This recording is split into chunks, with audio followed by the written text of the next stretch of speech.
जिस तरह से प्रोटेस्ट हुआ था 18-19 के 2018-19 में, तो तभी हम इस पे के खिलाफ थे और आज भी इसके खिलाफ हैं। उत्तराखंड में इसको 7 दिन के अंदर लागू करने के लिए कहा गया है, तो गलत है। अब हम इसके लिए फिर से धरना प्रदर्शन करेंगे अगर नहीं हटाया गया तो। इलेक्शन आते हैं तभी ये मुद्दा उठाया जाता है, ऐसा क्यों?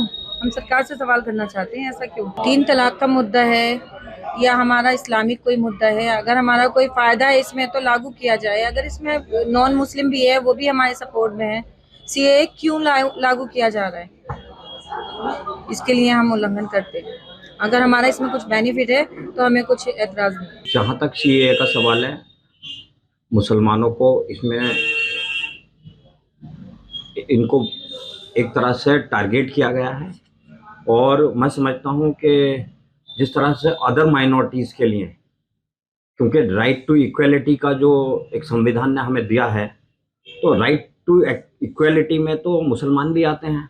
अगर सिख, हिंदू, ईसाई, इन लोगों को अगर दूसरे ममालिक से आकर के ये यहाँ बस सकते हैं, तो मुसलमान को क्यों नहीं दिया जाता? सिटीजनशिप देनी चाहिए। मैं समझता हूँ कि ये बीजेपी का एक सिर्फ पैंतरेबाजी है। इलेक्शन 2024 का पार्लियामेंट का इलेक्शन है, उसी को देख करके ये सीएए लागू किया जा रहा है। मोहब्बतों का नया एक जहां तलाश करें, नई ज़मीन, नया आसमां तलाश करें। तकाजा वक्त का ये है कि अब वतन के लिए नया अमीर, नया कारवां तलाश। ये कानून जो है ये पॉलिटिकली मोटिवेटेड है और सरकार इसे चुनावी स्टंट बनाने की तरह से इस्तेमाल करना चाहती है, क्योंकि एक कम्युनिटी के खिलाफ कोई कदम उठाकर अपनी दूसरी कम्युनिटी को जिससे वोट हासिल करना चाहती है उसे खुश करने के लिए ये एक स्टंट बना रखा उसने। ये हर चुनाव से पहले यही कहती है, ऐसी मुद्दे लाती निकाल के जिससे ध्रुवीकरण हो वोट का और एंटी मुस्लिम फीलिंग जो है वो देश में बढ़ती रहे। हम इसके पहले भी विरोधी थे, आज भी विरोधी हैं।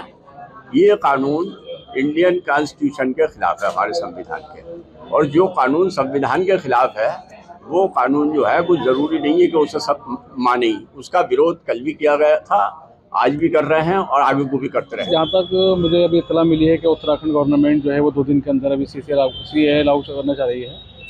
अगर सीएए में अगर कोई हमारे शरीयत से टकराता है मामला, तो मुसलमान उसे किसी भी कीमत पर बर्दाश्त नहीं करेगा, और अगर कोई शरीयत से नहीं टकराना है, सीधा साधा मामला है, तो उसे देखेंगे अभी, और हमारे जो उलमा इकराम हैं उनसे विचार किया जाएगा।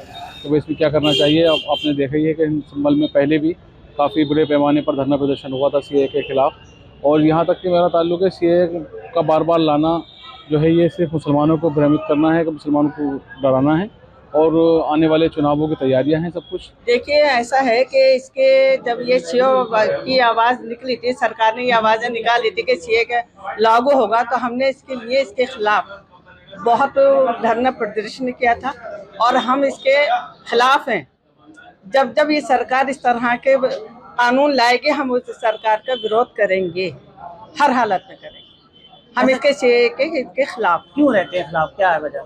भाई, जब जब हमारे शरीयत के खिलाफ बोलोगे और हमारे शरीयत के हिसाब के कानून के खिलाफ बोलोगे, तो हम इसका विरोध कर रहे हैं और करते रहेंगे। अब जैसे लागू हो रहा है उत्तराखंड में, फिर पूरे देश की बारी है, फिर वो होगा, फिर विरोध होगा, फिर हमें इसी तरह से आवाज़ आएंगे। अगर जब वो उत्तराखंड है, अब हमारे यूपी में हो या प्रदेश में हो, हम हमेशा इसके खिलाफ हैं। इस सरकार को अपने नियम बदलने चाहिए। सरकार हमारे कानून में, हमारे इस्लाम में क्यों इतना इंटरफेयर कर रही है? अपना और कानून देख।